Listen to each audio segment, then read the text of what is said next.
ये है सबूत कि ज्ञानेश कुमार जी वोट चोरों की रक्षा कर रहे हैं। और ये ज्ञानेश कुमार, आपने ओथ लिया है, आप कर्नाटक की सीआईडी को ये सबूत 1 सप्ताह के अंदर दे दीजिए, नहीं तो हिंदुस्तान के सारे युवा इस बात को एक्सेप्ट करेंगे कि आप वोट चोरों की आप मदद कर रहे हो। कांग्रेस नेता राहुल गांधी ने एक बार फिर से चुनाव आयोग पर हमला बोला है। राहुल गांधी ने आज एक प्रेस कॉन्फ्रेंस की और चुनाव आयुक्त ज्ञानेश कुमार पर वोट चोरी करवाने का आरोप लगाया।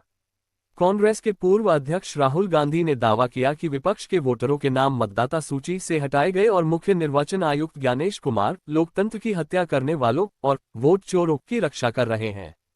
इस दौरान उन्होंने ये भी खुलासा किया कि उन्हें ये सब जानकारी कहां से मिल रही है। यह है सबूत कि ज्ञानेश कुमार जी वोट चोरों की रक्षा कर रहे हैं और यह ब्लैक एंड व्हाइट सबूत है, इसमें कोई कंफ्यूजन नहीं है कहीं। आपको अगर सीआईडी एक बार लेटर भेज दे और आप नहीं गए, आप जानते हो क्या होगा। यहां पे इलेक्शन कमीशन को 18 बार लेटर गए हैं, कुछ नहीं हुआ है। वोट डिलीट मामले में प्रेस कॉन्फ्रेंस के दौरान राहुल गांधी ने कहा कि अब चुनाव आयोग के लोग ही आकर उन्हें ये सब जानकारी दे रहे हैं। उन्होंने कहा, एक रोचक बात आई कि इलेक्शन कमीशन के अंदर से हमें मदद मिलनी शुरू हो गई है। मैं साफ बोल देता हूं, इलेक्शन कमीशन के अंदर से इंफॉर्मेशन आ रही है। पहले ऐसा नहीं हो रहा था, ये रुकेगा नहीं। मैं साफ बोल देता हूं, इलेक्शन कमीशन के अंदर से पहले नहीं हो रहा था, अब इलेक्शन कमीशन के अंदर से इंफॉर्मेशन आ रही है, ये रुकेगा नहीं। मैं सरप्राइज हो रहा हूं, इलेक्शन कमीशन से लोग आ रहे हैं, इंफॉर्मेशन दे रहे हैं और बढ़ रहा है। राहुल गांधी ने ये भी कहा कि ज्ञानेश कुमार को ऐसे लोगों को संरक्षण देना बंद करना चाहिए और 1 सप्ताह में निर्वाचन आयोग को कर्नाटक की सीआईडी के साथ पूरी जानकारी साझा करनी चाहिए। कांग्रेस नेता के आरोप पर निर्वाचन आयोग की तरफ से फिलहाल कोई प्रतिक्रिया नहीं आई है। हालांकि सूत्रों का कहना है कि कर्नाटक वोट चोरी मामले में चुनाव आयोग ने ही एफआईआर दर्ज कराई है। राहुल गांधी ने बीते 1 सितंबर को पटना में वोटर अधिकार यात्रा के समापन के मौके पर वोट चोरी से जुड़े अपने पहले के खुलासे का हवाला देते हुए दावा किया था कि एटम बम के बाद अब हाइड्रोजन बम आने वाला है, जिसके बाद प्रधानमंत्री नरेंद्र मोदी लोगों को अपना मुंह नहीं दिखा पाएंगे। उन्होंने बेंगलुरु के महादेवपुरा विधानसभा क्षेत्र में कथित वोट चोरी का मुद्दा बीते 7 अगस्त को संवाददाता सम्मेलन के जरिए उठाया था।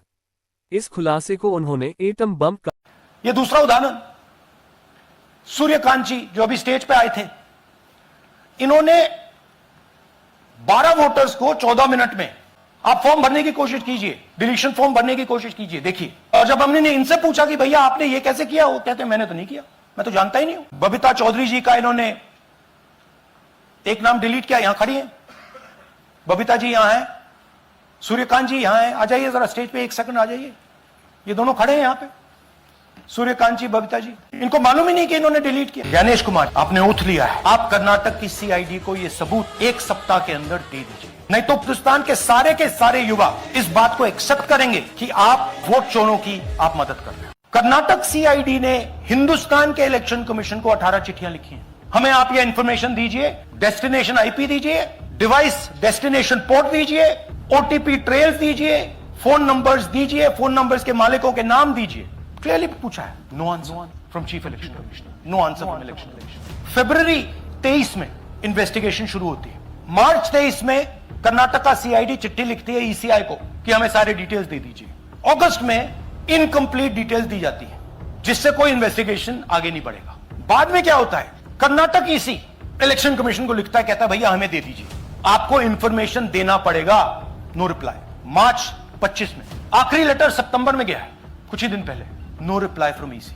यह है सबूत कि ज्ञानेश कुमार जी वोट चोरों की रक्षा कर रहे हैं और यह ब्लैक एंड व्हाइट सबूत है। कर्नाटक ईसी इलेक्शन कमीशन को लिखता है, कहता है भैया हमें दे दीजिए, आपको इंफॉर्मेशन देना पड़ेगा, नो रिप्लाई। मार्च 25 में आखिरी लेटर सितंबर में गया है, कुछ ही दिन पहले, नो रिप्लाई फ्रॉम ईसी।